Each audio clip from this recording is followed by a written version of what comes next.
Долг е речиси 5,5 метри, широк е скоро 2 метри и висок е 1,90 м. Јас не сум толку висок, само така е наместен. 1,60 м е долга и уште речиси толку е широка. Нуди капацитет за товарање 1011 литри или може да издржи товарот речиси 1 тон. Високи се страници е 57 сантиметри, што го прави да биде еден од најголемите товарни простори. Ова е грант изведбата и нормално ги има моите куки за качалки. Издигната од земја 210 мм. Може би сега моментов не изгледа на толку, бидејќи пак ќе кажеме закосен, но ни требаат скалички за да влеземе внатре. 2200 кубика, дизел, 200 конски сили, погон на сите 4 тркала и моторов е дизајниран од Мерцедес. Ова беа некои технички спецификации за SsangYong Musso, за новиот Musso кој што претрпе пред некои 3 години мали дизајнерски измени. Мора да кажам дека дизајнерски не е реклама, не сум платен, не се доближам до Авто Македонија. Јас го обожавам. Робустен е, масивен е, моќен е со сите овие додатоци, со бандажите. Премногу го обожавам. И да, непотребно е голем. Можеби на македонски пазар не ни требаат толку големи возила. Среќен сум што полека започнуваат да бидат толку популарни, но ајде да ги видиме останатите работи на SsangYong Musso. Скаличка, ја обожавам, ја обожавам. Внатре одлично е. Ова е грант, како што кажав, големата изведба на Musso. Имам окей простор за нозете, добро е што можам да ги спуштам под седиштево, простор за главата. Имам тука до мене, вака да го видите, има наслон за рака со две остави за шишење, што е супер. Како што видовте на средниот дел има многу низок тунел, што е супер, бидејќи може да седнат тројца патници тука позади и да се чувствуваат доста комотно. За жал нема USB портови, видете. Нова возила, многу работи, нема да му ги замерам, бидејќи го обожавам, што може да понуди многу други моменти кои што многу долго време не ми се случиле кај толку многу возила што ги имам извозено во периодов. А тоа е забава. Секој пат кога го возам сум насмеан.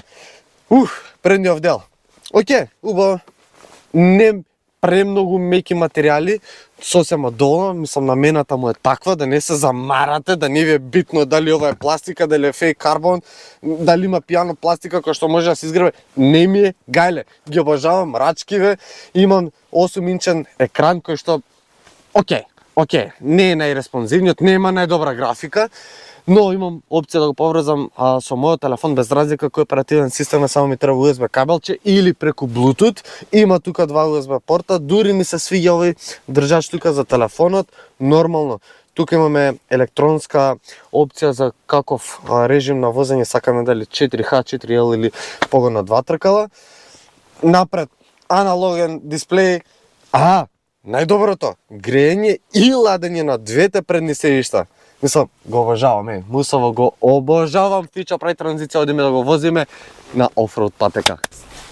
Првиот синоним за овие возила, за пикап возилава, секој пат ни оди дека е офроудер. Да, бидејќи она американска приказна за сите овие пикап камиони, камионети, дека се одлични офроудери е апсолутна точна дефиниција.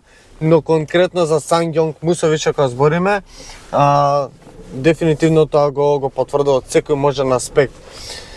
SsangYong Musso на ваков терен кој ќе дојдете што не знаеме кај се може да стигнеме, е доволно само да одберете на овој електронски редуктор на каква опција сакате да возите, бидејќи се зависи од теренот, дали е потребно за high или low, така да потребно само да одберете конкретен режим, или ако некаде само заглавите, префрлете во другиот режим, ќе се снајде перфектно. Гледам дека една мана што му кажуваат на SsangYong Musso е тоа што диференцијалот електронски сам се затвара во момент кога ќе осети пролизгување, демек не може мануелно тоа да се направи. Искрено не ја разбирам критиката, бидејќи околу возните карактеристики не чувствувате никаков проблем. Доволно е само една секунда за автомобилот да испроцесира, чека, едното тркало ми шлајфува, во ред, ја префрлуваме целата моќ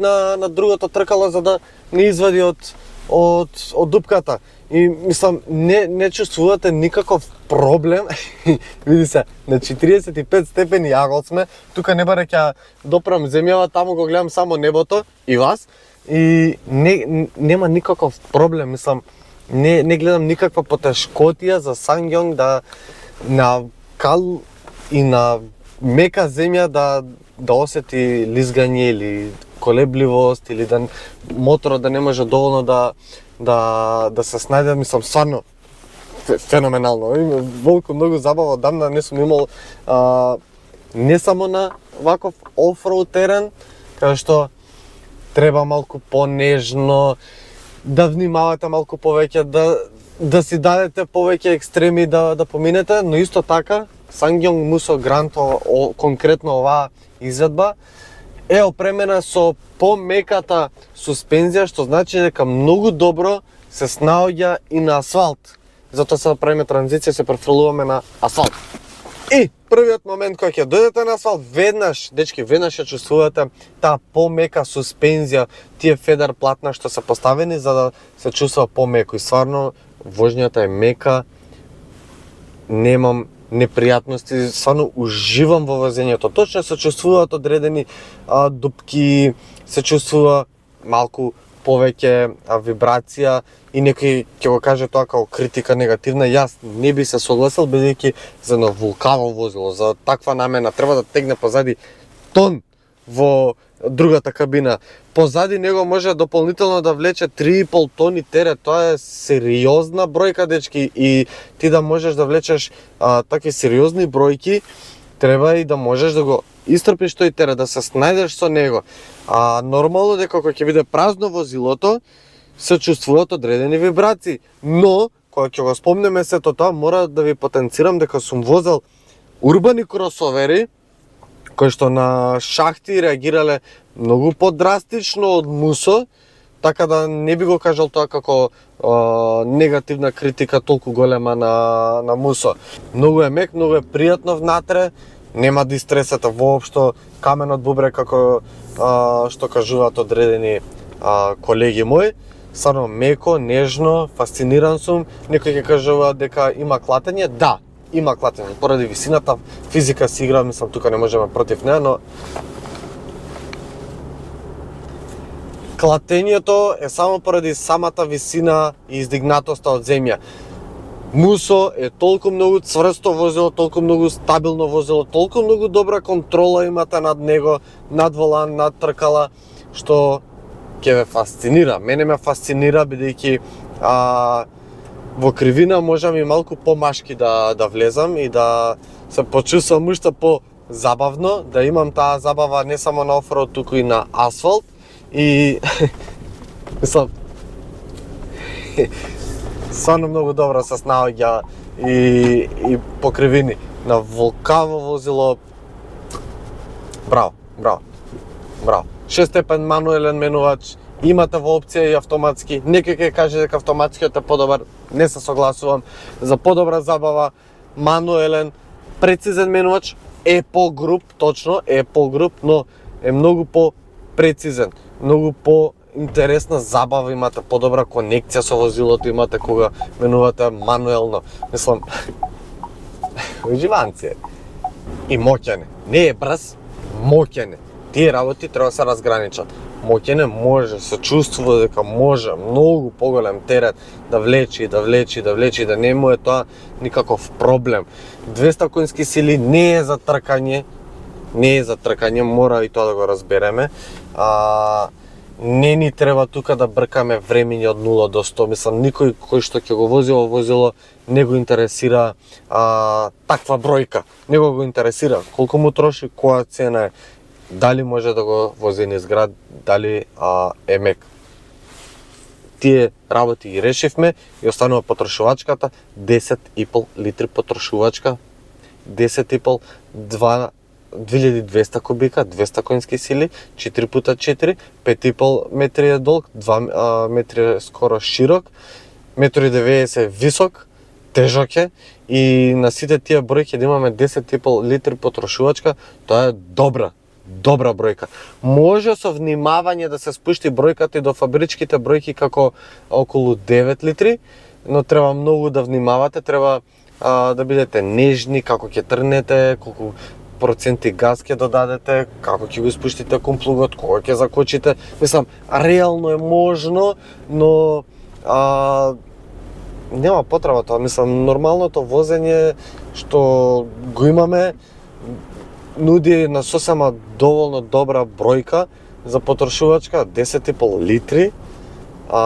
Се стварно феноменална бројка. Неговите конкуренти трошат многу повеќе. Наскоро ќе имаме еден негов конкурент, каде што е малку по-фенси шменси. Тука, ете, го немаме тој фенси шменси муабет, има физички копчиња, кои што некој ќе каже, леле, премногу се. Не се премногу, големи се копчињата само. Бројката е сосема доволна и таа бројка има и во другите негови конкуренти, но ајде, направиле поголеми екрани, поише системи ги ставиле преку екран да се регулираат.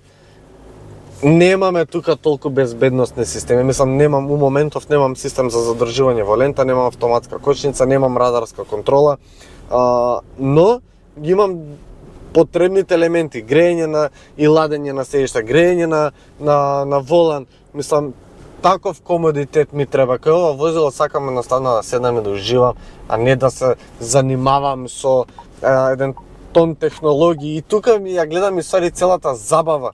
Кај технологиите, да, интересно ви помагаат, но кај Мусо сум моќен. Јас сум возачот.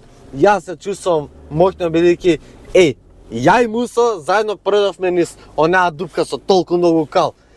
И кога ќе зборувам кај другарите, ќе кажам дека, абе, леле, само го префрлив режимот во 4H, полека на газ, трнав, успев, се извадив од калта, а не го префрлив у системот полека ми извади па закочи, нема таму забава. Тука јас се чувствувам поврзан со возилото на секаков можен начин и со менувач, и со волан, и со малото клатење, на секој можен начин јас сум поврзан. Го обожавам Мусо. Од тој аспект, таа забава долго време не сум ја осетил кај другите возила што сме ги имале на тест. Сме имале фантастични возила. Можете сите тие видеа да ги погледнете тука, но едноставно ваква забава одамна не сум имал и се тоа ќе ми биде проблем кој ќе треба утре да го вратам. Да. Auto Македонија, размислете малце како може ми помогнете околу овој дел. Дали би го возел секојдневно? Да. Дали би го купил? Да. Не е реклама, па ќе ви потенцирам, ниту се доближуваме до Auto Македонија, мислам, ништо не ме интересира, ако треба нека последното возило, едноставно би го возел, би го купил, бидејќи ме прави среќен, имам забава, бидејќи се чувствувам убаво, моќно, а бре човек, моќно кога ќе застанеш кога автобусот, сеќаш сите се под тебе, те гледаат со насмевки, со прст го покажуваат. Вчера дури имав една интересна случка со возило, се разминуваме, те вака ме покажуваат толку многу што они изгубија осет од нивната сообраќајна лента, почнаа да излегуваат. Мислам, небезбедно за нив, извини кој да си со Рено Клио. Едноставно имате посебно чувство кога го возите, се чувствувате моќен. Тоа е убавината. Имате конекција со него. 38.000 евра чини. Конкуренцијата што во моментов се нуди е со малку понови системи, повеќе внимавале на интериерот, чини 10, 15 и 20.000 евра повеќе. Искрено не ми вреди толкава разлика да доплатам за нешто што искрено не ми е драстично. Тука овој комодитет што го имам, седиштата, па и целиот интериер ми е сосема окей, сосема доволен. Така да 38.000 евра за овој пакет е доволен. Голем е колку еден стан, колку гарсонјера, толку и чини од прилика, плюс минус, но што се можете со него да правите, тоа е веќе друга приказна. Дечки, направете subscribe, следете не, погледнете ги сите видеа. Наскоро, како што кажав, ќе имаме еден интересен негов конкурент. Ако ви интересира Мусо, отидете до салон или направете компарација кај нас, одлучете се за што вас ви интересира, за тоа што вие го сакате и се гледаме наскоро. Чао!